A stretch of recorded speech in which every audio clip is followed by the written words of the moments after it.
নমস্কাৰ আজি 3 মাৰ্চ 2024 আজিৰ পৰা অহা শনিবাৰলৈ মই সপ্তাহটো ৰাশিফল কম কিন্তু প্ৰথমতে কৈ ৰখা ভাল যে এই সপ্তাহত অহা 8 মাৰ্চ শিৱৰাত্ৰি পৰিব গতিকে সকলোৱে শিৱ পূজা কৰক শিৱৰাত্ৰিত অংশগ্ৰহণ কৰক ভগৱান শিৱই নিশ্চয় আপোনালোকৰ মংগল কৰিব মই এতিয়া প্ৰথমতে টেৰট কাৰ্ড মতে মেঘ ৰাশিসকলৰ বাবে ৰাশিফল কম মই দুখন কাৰ্ড লৈছোঁ সোৰ্ডছ এণ্ড নাইট অফ সোৰ্ডছ এই দুখন কাৰ্ড মতে দিনটো মধ্যম কাৰক হ'ব প্ৰেমৰ বৰ্ষণ যেন দেখুৱাই আছে আৰু এই সপ্তাহটোত বিদ্যাৰ্থীসকলে কিছু সাৱধান হ'ব লাগিব সৰু সুৰা দুৰ্ঘটনাৰ যুগ আছে উত্তৰ দিশত ভ্ৰমণ নকৰিব এই সপ্তাহটোত টকা পইচা হাতলৈ আহিলেও নতুন কোনো ধৰণৰ ব্যৱসায় বাণিজ্যৰ ক্ষেত্ৰত আগ নাবাঢ়িব নতুন ধৰণৰ বিনিয়োগ নকৰিব এই সপ্তাহটোত আপুনি যদি ক'ৰবাত ভ্ৰমণত যায় উত্তৰ দিশ বৰ্জনীয় সপ্তাহটোৰ মাজভাগৰ পৰা লাহে লাহে ভাল হ'ব আৰু এই সপ্তাহটোৰ শেষৰ ফালে আপুনি ভ্ৰমণ এভইড কৰাটোৱে ভাল হ'ব আৰু বাধা বিঘ্নও কিছু আছে গতিকে প্ৰতিকাৰ হিচাপে সপ্তাহটোত যিমানখিনি পৰা যায় নিৰামিষ আহাৰ গ্ৰহণ কৰক আৰু অহা শুক্ৰবাৰে শিৱৰাত্ৰিৰ দিনা শিৱৰাত্ৰিত অংশগ্ৰহণ কৰক শিৱক অৰ্ঘ্য প্ৰদান কৰক ভাল হ'ব এতিয়া আহিছোঁ মই বৃষ ৰাশিৰ ফলাফললৈ পেণ্টাকুলছ এণ্ড টেম্পাৰেন্স এই দুখন কাৰ্ড মতে সপ্তাহটোত গণেশ মন্দিৰত পূজা পাতল আগবঢ়াওক শিৱৰাত্ৰিৰ দিনা শিৱৰাত্ৰিৰ পূজা পাতল কৰক ৰাতিৰ ভাগত কৰিব আৰু তেতিয়া বাধা বিঘ্নিবোৰ আঁতৰিব ব্যৱসায় বাণিজ্যত ভাল ফল পাব অৱশ্যে সপ্তাহটোত কষ্ট কৰিব লাগিব বাধা থাকিলেও কষ্ট কৰিলে কিন্তু ফল পাব আৰু এই সপ্তাহটোত পাৰিলে বিদ্যাৰ্থীসকলে যিমানখিনি পৰা যায় সৰস্বতী দেৱীৰ আৰাধনা কৰক ভাল ফল আহিব নিবনুৱাসকলৰ ভাল চাকৰি বাকৰিৰ দিশত শুভ বাধা বিঘ্নিৰ মাজৰে সপ্তাহটো লাহে লাহে আপুনি আগবাঢ়িব গতিকে চিন্তাৰ তেনেকুৱা একো কাৰণ নাই শুভ নাম্বাৰ হ'ব 3 শুভ কালাৰ হ'ব হোৱাইট এতিয়া আহিছোঁ মিথুন ৰাশিলৈ জেমিনি পেণ্টাকুলছ এণ্ড ওৱান্স এই দুখন কাৰ্ড মতে সপ্তাহটোত শিৱ আৰু হনুমানৰ পূজা পাতল কৰক শিৱৰাত্ৰিৰ দিনা আপুনি শিৱ মন্দিৰ দৰ্শন কৰক শিৱলিংগত গাখীৰ পানী আগবঢ়াওক বেলপাত আগবঢ়াওক ভাল হ'ব বিদ্যাৰ্থীসকলৰ বাবে অতি শুভ নহয় বাধা বিঘ্নি আছে সপ্তাহটোৰ মাজভাগৰ পৰা ব্যৱসায় বাণিজ্যৰ ক্ষেত্ৰত লাহে লাহে আগবাঢ়িব পাৰিব আৰু পাৰিলে বগলা দেৱীৰ আৰাধনা কৰক সহনশীলতা সপ্তাহটোত আপোনাৰ বৃদ্ধি পাব সাংসাৰিক দিশত শুভ প্ৰেমৰ দিশত শুভ অৱশ্যে কিছুমানে প্ৰতাৰিত হ'ব পাৰে কিছু বাধা বিঘ্নিও আছে এই সপ্তাহটোত মিথুন ৰাশিৰ জাতক জাতিকাসকলে পাৰিলে বটল গ্ৰীণ কালাৰটো ইউজ কৰক শুভ নাম্বাৰ হ'ব 7 এতিয়া আহিছোঁ কৰ্কট ৰাশিলৈ পেণ্টাকুলছ এণ্ড ওৱান্স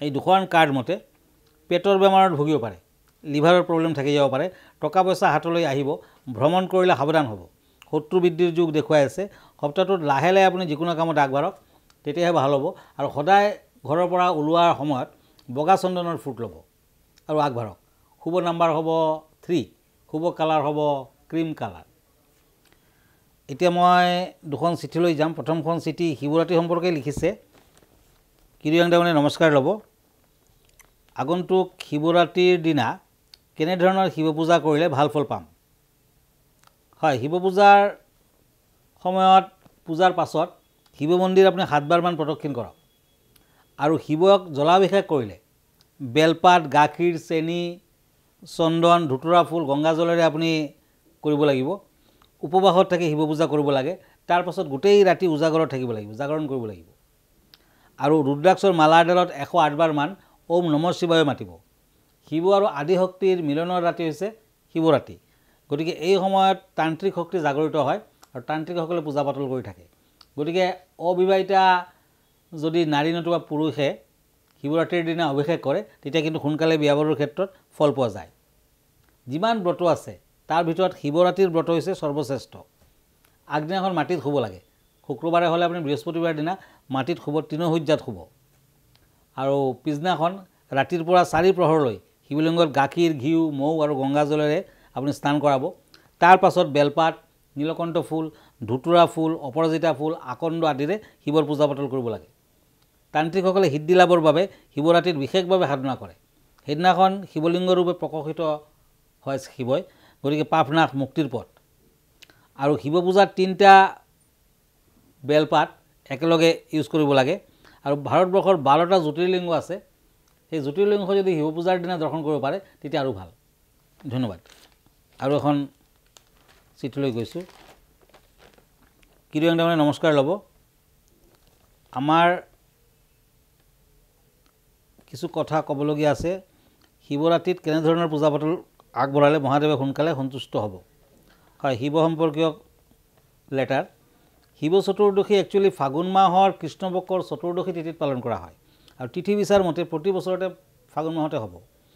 শিৱৰ আন এটা নাম হ'ল আশুতোষ। শিৱই যিমান সোনকালে, আশু মানে সোনকালে, তোষ মানে তুষ্ট, শিৱই যিমান সোনকালে তুষ্টি লাভ কৰে অইন দেৱ দেৱীয়ে কিন্তু সিমান সোনকালে তুষ্টি লাভ নকৰে। গতিকে সামান্য ধৰণৰ যদি আপুনি শিৱ পূজা কৰিব পাৰে শিৱৰ আশীৰ্বাদ লাভ কৰিব পাৰিব। আৰু শিৱৰ লগত থকা ত্ৰিশূলটো হৈছে ত্ৰিশক্তিৰ বিৰোধী। তিনিটা ফালি আছে ইয়াৰ, সত্য, ৰজ আৰু তম। আৰু লগত থকা নম্বৰটো হৈছে শব্দশক্তিৰ প্ৰতীক আৰু শব্দ হৈছে ব্ৰহ্ম। গতিকে শিৱৰ মন্ত্ৰ, ধ্যান, উপাসনা আদি কৰিব পাৰিলে শিৱই সন্তুষ্ট হয়। শিৱৰাত্ৰিত কিন্তু যাগযজ্ঞৰ তেনে স্থান নাই। শিৱৰাত্ৰিৰ আগদিনাখন আপুনি নিৰামিষ খাব, নতুবা লঘোণত থাকক, আৰু শিৱৰাত্ৰিৰ দিনা লঘোণত থাকিব লাগিব। পিছদিনাখন শিৱৰাত্ৰিত গোটেই দিনটো উপবাসত থাকিব লাগিব। বেলপাত, বগা ফুল, ভাং, ধুতুৰা আদি দি পেলাই আপুনি শিৱৰ পূজা পাতল কৰক। ৰাতিৰ চতুৰ্থ প্ৰহৰলৈ কৰিব আৰু শিৱৰ মন্ত্ৰ মাতি থাকিব। নিয়মতে ৰাতিটো উজাগৰত থাকি শিৱৰ নৃত্য গীত আদি কৰিব লাগে, তেতিয়া আৰু ভাল। আৰু শিৱৰ প্ৰিয় বস্তুবোৰৰ ভিতৰত আটাইতকৈ ইম্পৰ্টেণ্ট বস্তু হৈছে বেলপাত। গতিকে বেলপাত অবিহনে কিন্তু শিৱ পূজা অসম্ভৱ। গতিকে শিৱ পূজাত বেলপাত দিব, গাখীৰ দিব, এটা হ'লেও বেল দিব।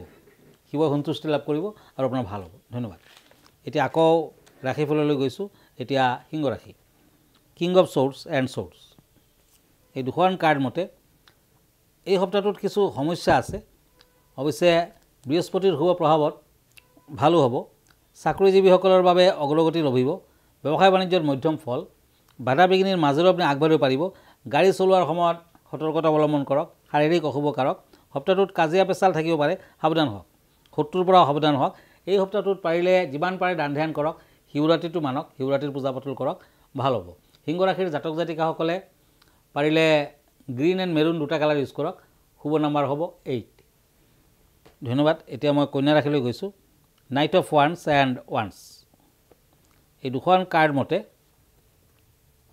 এই সপ্তাহটোত মানসিক চাপ বৃদ্ধি পাব, মানে টেনশ্যনত থাকিব, ক্ষয় ক্ষতিৰ আশংকা আছে, সাৱধান হওক। আৰু পাৰিলে এই সপ্তাহটোত যিমান পাৰে দান ধ্যান কৰক। শিৱৰাত্ৰিত পূজা পাতল কৰক, ভাল হ'ব। বাধা বিঘিনি থাকিব, কিন্তু সপ্তাহটোৰ মাজভাগৰ পৰা লাহে লাহে আগবাঢ়িব পাৰিব। আৰু এই সপ্তাহটোত বিদ্যাৰ্থীসকলে শুভ ফল পাব। অৱশ্যে সপ্তাহটোৰ শেষৰ ফালে বিদ্যাৰ্থীসকলৰ বাবে অশুভ কাৰক। পাৰিবাৰিক বিবাদ আদিৰ সমস্যাৰ সমাধান হ'ব। শাৰীৰিক কিছু অৱসাদ সমস্যা থাকিব। এই সপ্তাহটোত পাৰিলে আপুনি বটল গ্ৰীণ কালাৰ ইউজ কৰক। শুভ নাম্বাৰ 4। এতিয়া আহিছোঁ তুলা ৰাশিলৈ। Once and পেণ্টাকলছ। এই দুখন কাৰ্ড মতে শনি মন্দিৰ দৰ্শন কৰক। এই সপ্তাহটোত বাধা বিঘিনি থাকিলেও সপ্তাহটোৰ শেষৰ ফালে টকা পইচা হাতলৈ আহিব। ভিকাৰীজনক দান ধ্যান কৰক। আপোনাৰ শত্ৰুৱে কিন্তু যথেষ্ট আমনি কৰিব।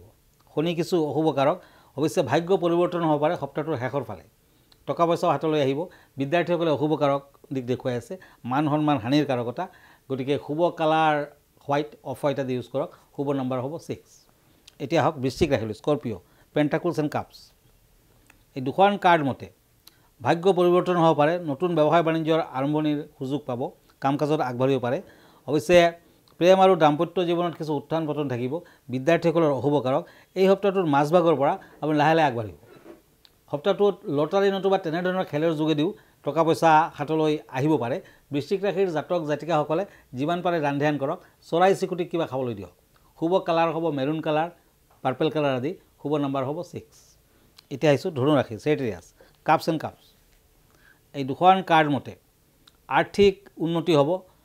আনৰ পৰা স্বীকৃতি পাব, মৰ্যাদা বৃদ্ধি হ'ব, প্ৰতিভাৰ বিকাশ হ'ব। আৰু আপুনি যদি ৰাজনীতিৰ লগত জড়িত হৈ আছে কিছু শুভ ফল লভিব। এই সপ্তাহটোত ধনু ৰাশিৰ জাতক জাতিকাসকলে শাৰীৰিক অৱনতি আপুনি ফিল কৰিব পাৰে। গতিকে কিছু অশুভ কাৰক। মানসিক টেনশ্যন থাকিব। বিদ্যাৰ্থীসকলৰ শুভ কাৰক। ধনু ৰাশিৰ জাতক জাতিকাসকলে পাৰিলে য়েলো কালাৰটো বেছিকৈ ইউজ কৰিব। শুভ নাম্বাৰ হ'ব 4। মকৰ ৰাশি, কেপ্ৰিকৰ্ণ, দ্য হেংমেন এণ্ড ছৰ্ডছ। এই দুখন টেৰট কাৰ্ড। কিছু বাধা বিঘিনি আহিব পাৰে। যাত্ৰা কৰোঁতে সাৱধান হ'ব। টকা পইচা খৰচা পাতি বৃদ্ধি পাব। এই সপ্তাহটোত দুৰ্ঘটনা আদিৰ কাৰকতাও দেখা যায়।